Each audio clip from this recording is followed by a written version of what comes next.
Chapter 12. Manzanar, USA. In Spanish, Manzanar means apple orchard. Great stretches of the Owens Valley were once green with orchards and alfalfa fields.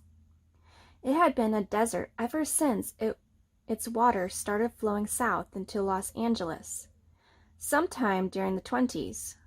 But a few rows of untended pear and apple trees were still growing there when the camp opened, where a shallow water table had kept them alive. In the spring of 1943, we moved to Block 28, right up next to one of the old pear orchards. That's where we stayed until the end of the war, and those trees stand in my memory for the turning of our life in camp, from the outrageous to the tolerable. Papa pruned and cared for the nearest trees. Late that summer, we picked the fruit green and stored it in our root cellar he had dug under our new barracks. At night, the wind through the leaves would sound like the surf had sounded in the ocean park, and while drifting off to sleep, I could almost imagine we were still living by the beach. Mama had set up this move. Block 28 was also close to the camp hospital. For the most part, people lived there who had to have easy access to it. Mama's connection was her job as dietitian. A whole half of one barracks had fallen empty when another family relocated. Mama hustled us in there almost before they snapped their suitcases shut. For all the pain it caused, the loyalty oath finally did speed up the relocation program. One result was a gradual easing of the congestion in the barracks.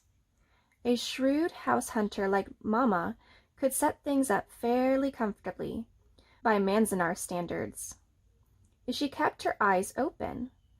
But you had to move fast.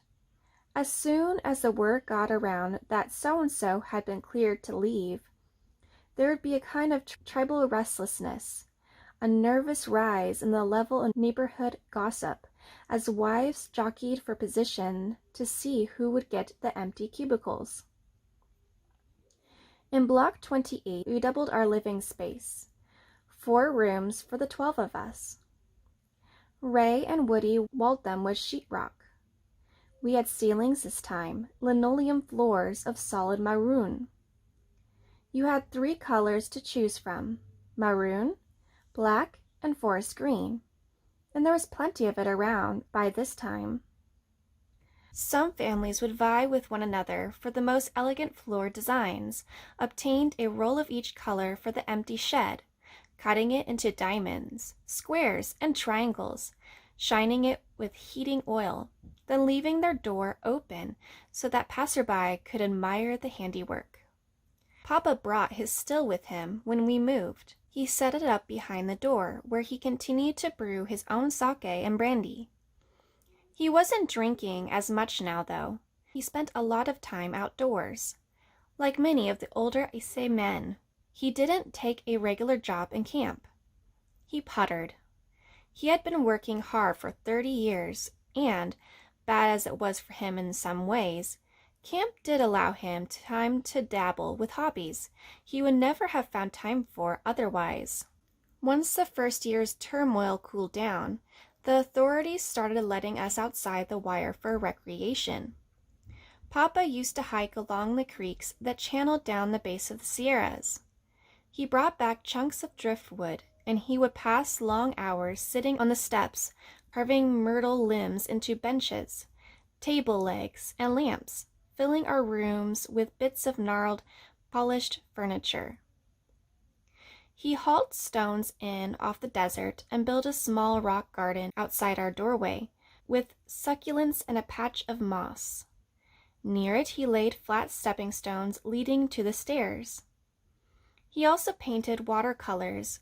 Until this time, I had not known he could paint. He loved to sketch the mountains. If anything made that country habitable, it was the mountains themselves. purple when the sun dropped and so sharply etched in the morning light, the granite dazzled almost more than the bright snow lacing it. The nearest peaks rose 10,000 feet higher than the valley floor, with Whitney the highest, just off to the south. They were important for all of us, but especially for the Sei. Whitney reminded Papa of Fujiyama, that is, it gave him the same kind of spiritual suspense. The tremendous beauty of those peaks was inspirational, as so many natural forms are to the Japanese. The rocks outside our doorway could be those mountains in miniature. They also represented those forces in nature, those powerful and inevitable forces that cannot be resisted, reminding a man that sometimes he must simply endure that which cannot be changed. Subdued, resigned, Papa's life, all our lives, took on a pattern that would hold for the duration of the war. Public shows of resentment pretty much spent themselves over the loyalty oath crises. Shikata ga nai again became the motto, but under altered circumstances. What had to be endured was the climate, the confinement, the steady crumbling away of family life. But the camp itself had been made livable. The government provided for our physical needs. My parents and older brothers and sisters, like most of the internees, accepted their lot and did what they could to make the best of a bad situation. "We're here," Woody would say. "We're here, and there's no use moaning about it forever." Gardens had sprung up everywhere, in the fire breaks, between the rows of barracks. Rock gardens, vegetable gardens, cactus and flower gardens. People who lived in Owens Valley during the war still remember the flowers and lush greenery they could see from the highways as they drove past the main gate. The soil around Manzanar is alluvial and very rich, with water siphoned off from the Los Angeles-bound aqueduct. A large farm was under cultivation just outside the camp, providing the mess hall with lettuce, corn, tomatoes, eggplant, string beans, horseradish, and cucumbers. Near Block 28, some of the men who had been professional gardeners built a small park with mossy nooks, ponds, waterfalls, and curved wooden bridges. Sometimes in the evenings, we could walk down the ragged gravel paths. You could face away from the barracks, look past the tiny rapids toward the darkened mountains, and for a while not be a prisoner at all. You could hang suspended in some odd, almost lovely land you could not escape from, yet almost didn't want to leave.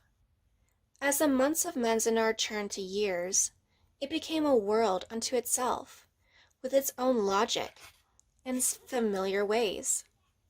In time, staying there seemed far simpler than moving once again to another unknown place. It was as if the war were forgotten, our reason for being there forgotten. The present, the little bit of busy work you had right in front of you, became the most urgent thing. In such a narrowed world, in order to survive, you learn to contain your rage and your despair, and you try to recreate as well as you can your normality, some sense of things continuing. The fact that America had accused us, or excluded us, or imprisoned us, or whatever it might be called, did not change the kind of world we wanted. Most of us were born in this country. We had no other models. Those parks and gardens lent it an oriental character, but in most ways it was a totally equipped American small town, complete with schools, churches, Boy Scouts, beauty parlors, neighborhood gossip, fire and police departments, glee clubs, softball leagues, Abbott and Costello movies, tennis courts, and traveling shows. I still remember an Indian who turned up one Saturday billing himself as Sayok's chief, wearing bear claws and head feathers. In that firebreak, he sang songs and danced his tribal dances while hundreds of us watched. In our family, while Papa puttered, Mama made her daily rounds to the mess hall, helping young mothers with their feeding, planning diets for the various ailments people suffered from.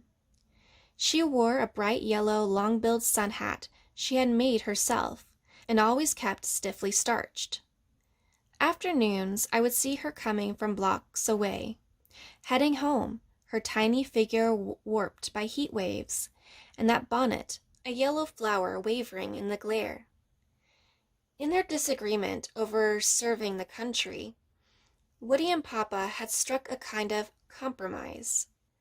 Papa talked him out of volunteering. Woody waited for the army to induct him. Meanwhile, he clerked in the co-op general store. Kyo, nearly 13 by this time, looked forward to the heavy winds. They moved the sand around the uncovered obsidian arrowheads he could sell to old men in camp for 50 cents apiece. Ray, a few years older, played in the 6-man touch football league, sometimes against Caucasian teams who would come in from Lone Pine or Independence. My sister, Lillian, was in high school and singing with a hillbilly band called the Sierra Stars. Jeans, cowboy hats, 2 guitars, and a tub bass. And my oldest brother, Bill, led a dance band called the Jive Bombers. Brass and rhythm, with cardboard fold-out music stands lettered J.B. dances, were held every weekend in one of our recreation halls. Bill played trumpet and took vocals on Glenn Miller arrangements of such tunes as In the Mood, String of Pearls, and Don't Fence Me In. He didn't sing Don't Fence Me In out of protest, as if trying quietly to mock the authorities. It just happened to be a hit song one year, and they all wanted to be an up-to-date American swing band. They would blast it out into recreation barracks full of bobby-socked, jitterbugging couples. Oh, give me land, lots of land, under starry skies above. Don't fence me in. Let me ride through the wide, open country that I love.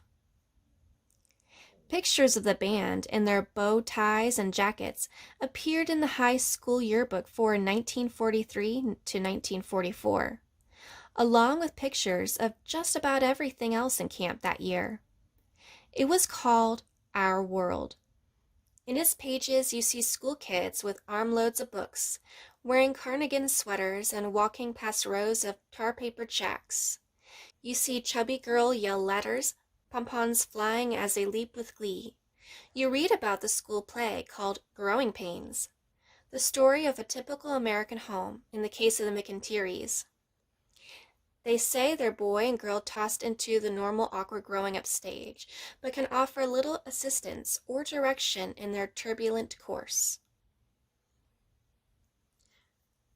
With Soji Katayama as George McIntyre, Takudo Ando as Terry McIntyre, and Mrs. McIntyre's play by Kazuku Nagai. All the class pictures are in there, from the 7th grade through the 12th. With additional headshots of seniors, their names followed by the names of high schools they would have graduated from on the outside. Theodore Roosevelt, Thomas Jefferson, Herbert Hoover, Sacred Heart. You see pretty girls on bicycles, chicken yards full of fat pullets, patients back tilted in dental chairs, lines of laundry, and finally, 2 large blowouts, the first of a high tower with a searchlight against a Sierra backdrop. The next, a 2-aged end sheet showing a wide path that curved among rows of elm trees. White stones bordered the path.